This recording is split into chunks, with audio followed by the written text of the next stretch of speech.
Muito boa noite a todos.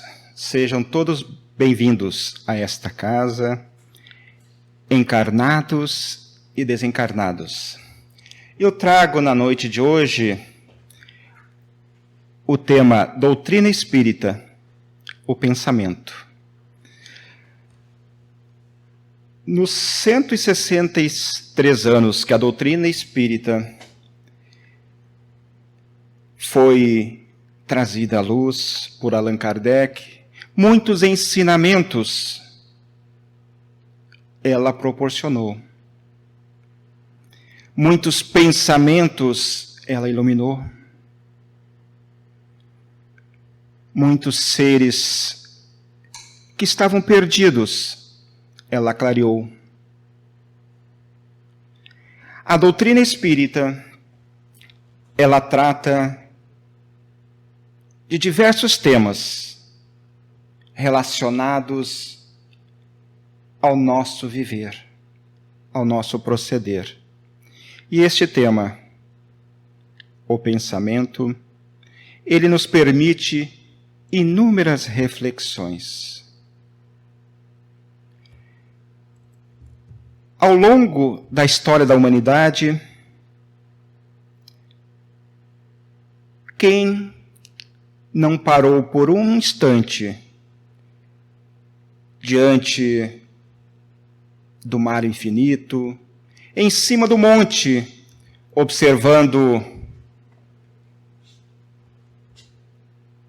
o horizonte, ou numa noite estrelada, questionando, interrogando ao além, perguntando, emitindo seu pensamento: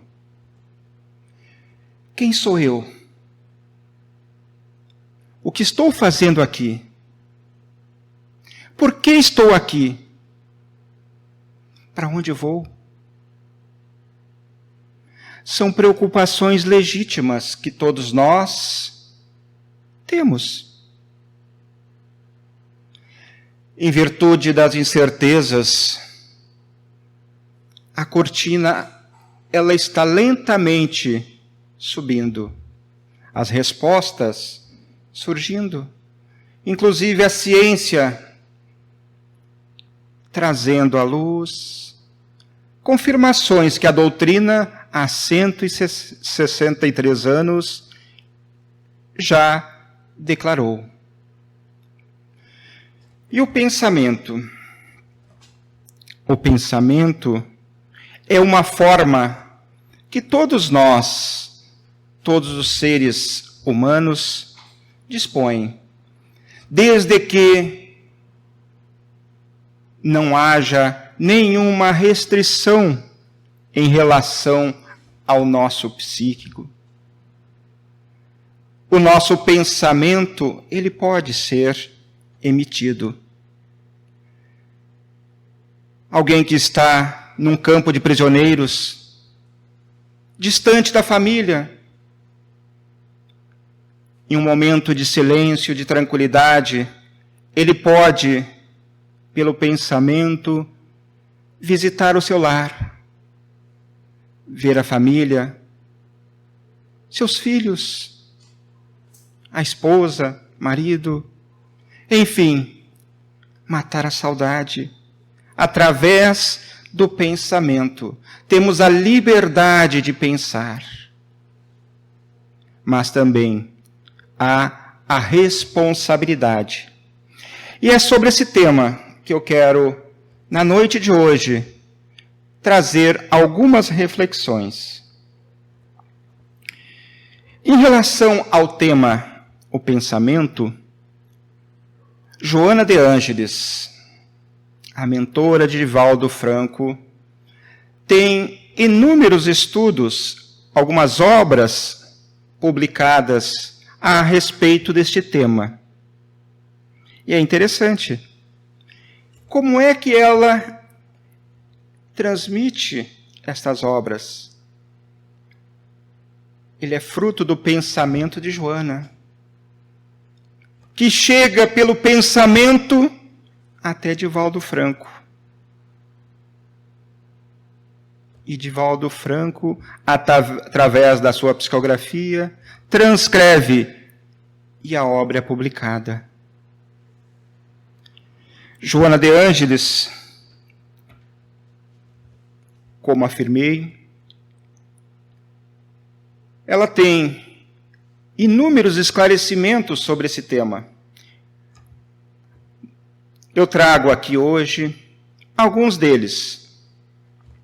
E o primeiro que eu gostaria de apresentar é o processo de evolução do pensamento fez-se lentamente através das multifárias experiências reencarnacionistas, desde quando surgiram as primeiras expressões arcaicas, passando pela natureza primitiva, mítica, egocêntrica, até alcançar o estágio racional, avançando no rumo da sublime conquista cósmica. Esse texto consta de duas obras da Joana com Divaldo Franco, o livro Autodescobrimento e Em Busca da Verdade. Ela nos fala que o pensamento ele se desenvolveu na Terra mediante um processo. Nas primeiras encarnações, em mundos primitivos, era apenas o instinto. Agíamos conforme o instinto. E muitos, naquela época, acordavam pela manhã pensando: o que vou fazer hoje para chegar até o final do dia e não ser morto? Era a preocupação, não morrer. E ao longo de milênios, através de diversas encarnações, fomos adquirindo melhores condições de pensar. Nosso corpo, naquele tempo, não apresentava as condições necessárias para o desenvolvimento do pensamento que ora existe. Se usarmos uma analogia com a informática, vamos colocar que o software não se adaptava ao hardware. Hoje temos um hardware mais desenvolvido para que possa rodar esse programa. O ser humano. Nosso corpo físico, ele, em algum tempo, se deteriora. Ele tem a sua finitude. A alma que está dentro desse corpo físico, esta imortal, vai passar por várias experiências, por inúmeras encarnações, e vai chegar ao sublime conquista cósmica. É uma luta de milhares e milhares de anos para que o espírito, no caso, quando está no corpo físico, de acordo com Kardec, a alma, ela possa se desenvolver.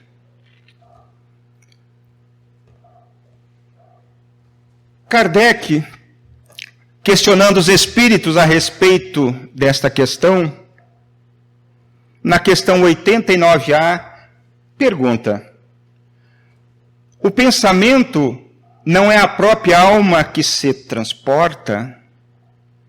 E a resposta dos espíritos: quando o pensamento está em alguma parte, a alma também está. Aí está. pois que é a alma quem pensa. O pensamento é um atributo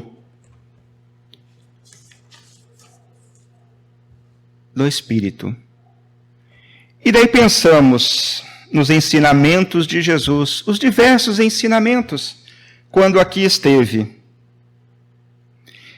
E lembrando uma passagem narrada por Lucas, capítulo 5, versículos 27 e 28, aonde o mestre diz: aprendestes que foi dito aos antigos, não cometereis adultério. Eu, porém, vos digo que aquele que houver olhado para uma mulher com mau desejo para com ela, já em seu coração cometeu adultério com ela.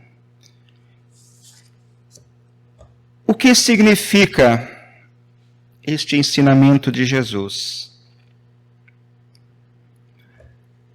Um homem sentado na sua sala,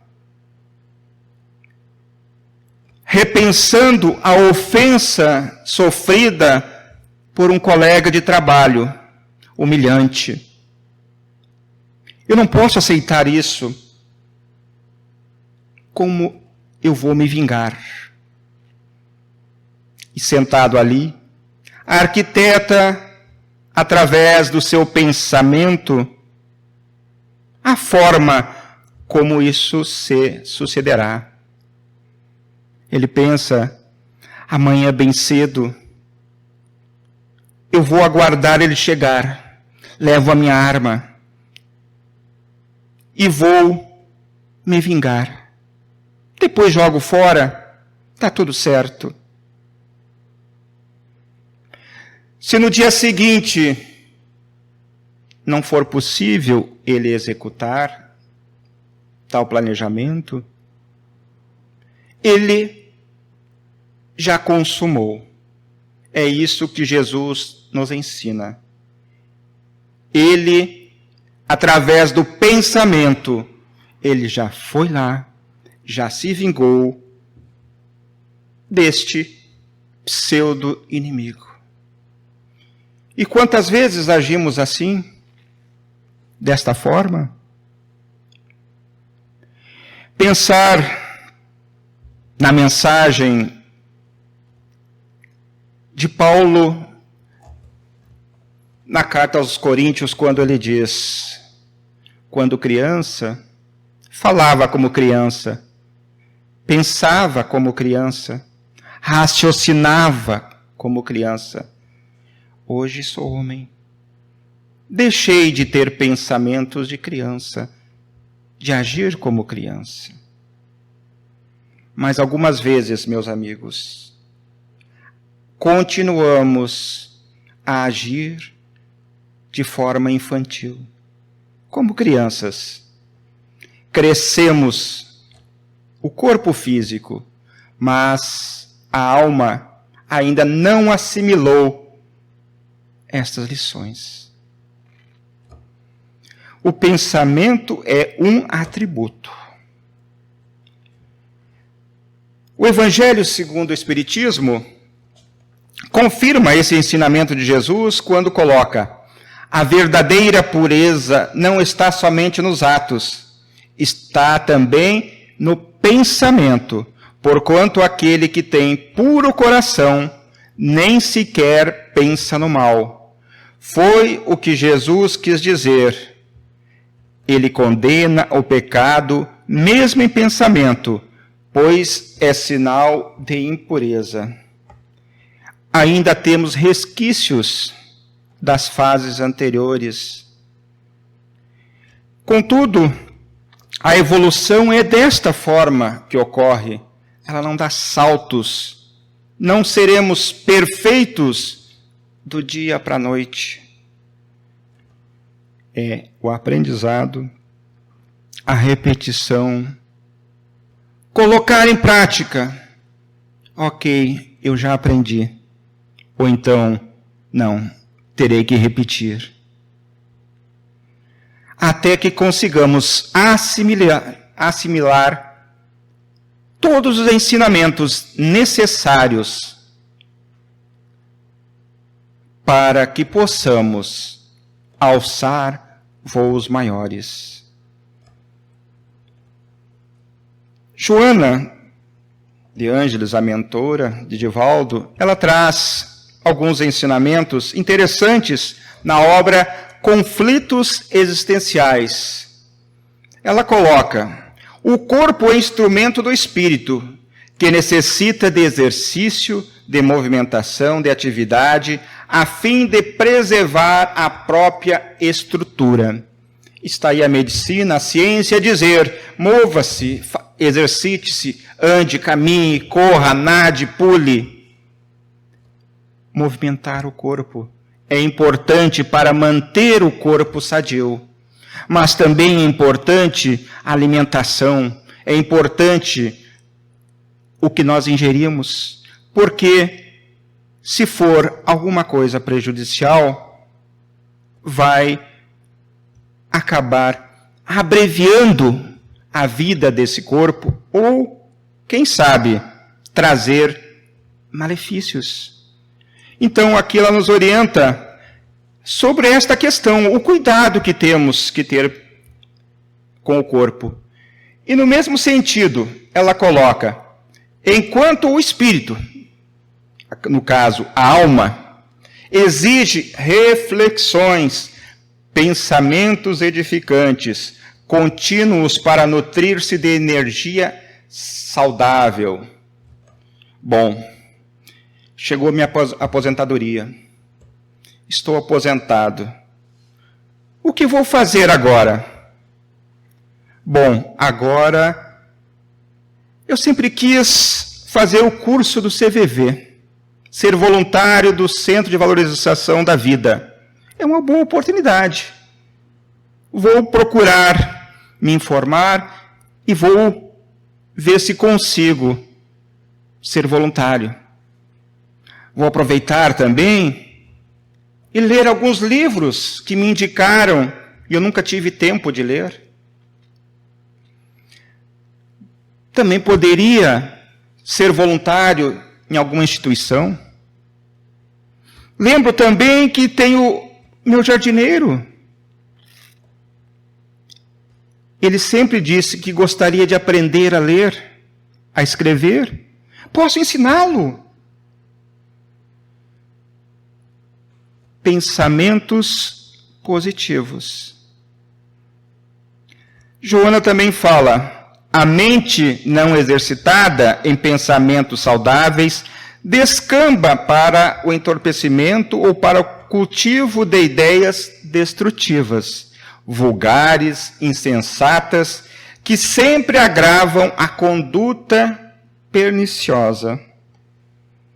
Utilizando desse mesmo exemplo, estou aposentado. Bom, agora só quero saber de descansar, comer e beber. Na vida eu nunca tive muitos amigos mesmo. Ninguém gosta de mim. A minha vida sempre foi muito triste. Eu nem sei o sentido desta vida, por que a gente vive.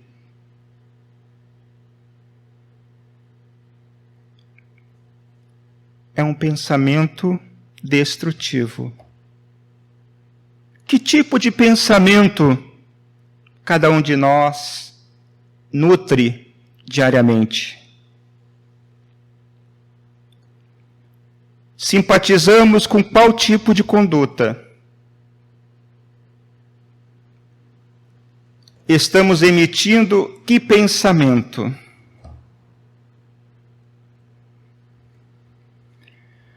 Algumas vezes, encontramos irmãos que nos dizem: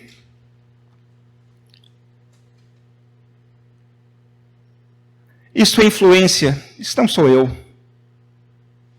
E a doutrina nos ensina que realmente pode ser influência. Questão 457, Kardec pergunta aos espíritos: Podem os espíritos conhecer os nossos mais secretos pensamentos? E a resposta deles: muitas vezes chegam a conhecer o que desejarias ocultar de vós mesmos. Nem atos, nem pensamentos se lhes podem dissimular. E um exemplo que podemos anotar está no livro Nosso Lar, André Luiz, psicografia de Chico Xavier. Quando André Luiz relata a sua chegada ao umbral e é recebido aos gritos: suicida, suicida, suicida.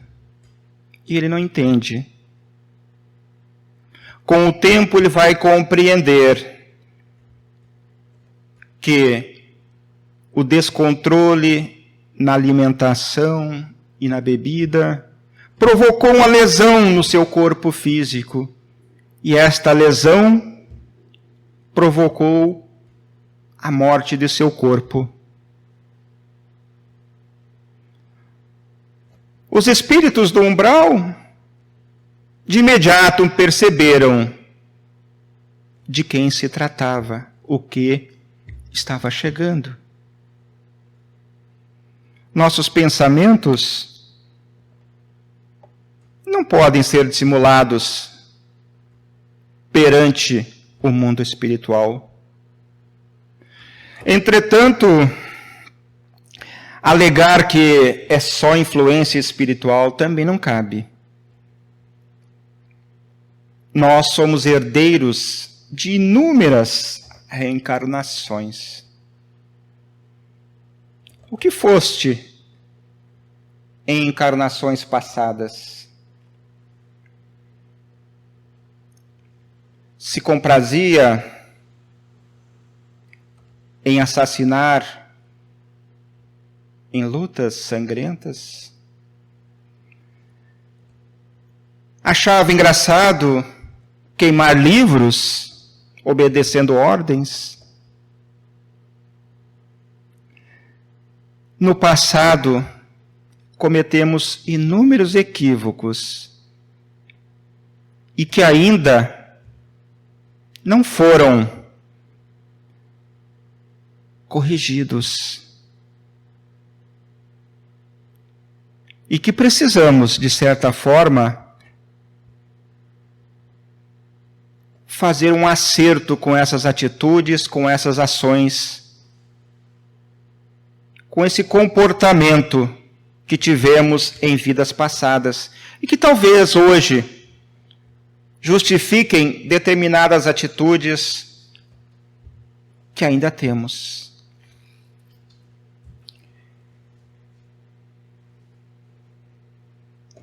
No livro O Problema do Ser, do Sentido e da Dor, Leon Denis coloca: antes de tudo, é preciso aprender a controlar nossos pensamentos, a discipliná-los, a lhes imprimir uma direção precisa, um objetivo nobre e digno. O domínio dos pensamentos acarreta o controle dos atos. E lembramos também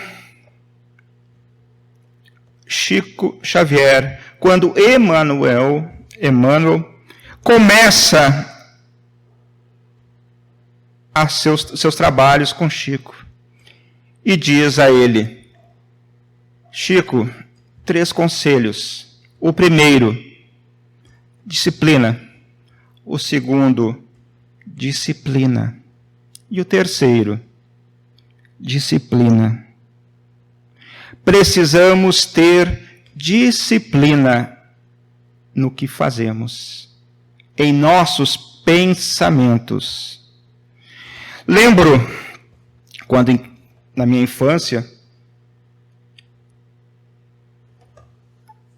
as tias estavam rezando fervorosamente, ajoelhadas, e de repente ela dizia: não, isso não. Elas estavam rezando e prestando atenção na conversa lateral. Disciplina. Quando paramos para orar, devemos desligar de todo sentimento, de toda a atenção externa. Disciplina sempre. O domínio do pensamento acarreta o controle dos atos. Muitas vezes, vemos pessoas preocupadas com a morte. No livro Conflitos Existenciais, traz que, desde os primórdios do pensamento, que se tem conhecimento de que a morte se afigura como parte da vida. Por uns, considerada como etapa final do ser, e por outros aceita como inevitável, ensejando novas experiências transcendentais. É a visão que cada um de nós tem da morte. Alguns têm medo porque vai chegar o momento da morte e tudo acaba. Outros veem a morte como o início de uma nova etapa. Como a gente vê a vida? O hábito da oração e o cultivo dos pensamentos dignificadores são o coroamento do processo curativo para o encontro da saúde e da paz. O hábito da oração. Quando vou orar, elevar o meu pensamento. Às vezes, queremos falar com alguém e falamos muito baixo. A pessoa não consegue ouvir. Na prece, é a vontade, olhar e transmitir o nosso pensamento. E pensamentos bons.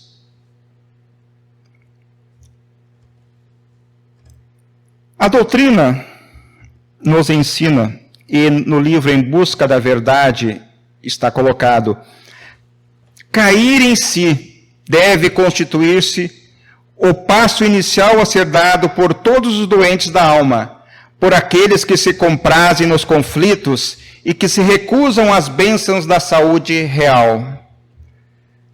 Cair em si foi o que aconteceu com Pedro ao ouvir o galo cantar pela terceira vez e lembrar que tinha renegado ao mestre. E a partir daquele instante, nunca mais eu assumi. Cair em si é se dar conta. Cair em si é como Paulo, diante dos portões de Damasco, quando cai ao solo, vê o vulto de Jesus e pergunta: quem és tu? Jesus, a quem tu persegues. E ele pergunta: o que queres que eu faça? Cair em si é o que cada um de nós, no momento do desespero, da fraqueza, precisa. Cair em si. Compreender que não estamos sozinhos. E nesse sentido, meus amigos, Jesus vem a nos abraçar perguntando sobre os talentos que recebemos. O que temos feito desses talentos? 1, 5, 10? Será que estão enterrados? Ou estamos usufruindo desses talentos? A nossa vida é a oportunidade de fazer esses talentos serem multiplicados. É uma grande oportunidade. Desejo a todos muita paz, muita saúde e que Deus ilumine a cada um de nós, hoje e sempre. Que assim seja.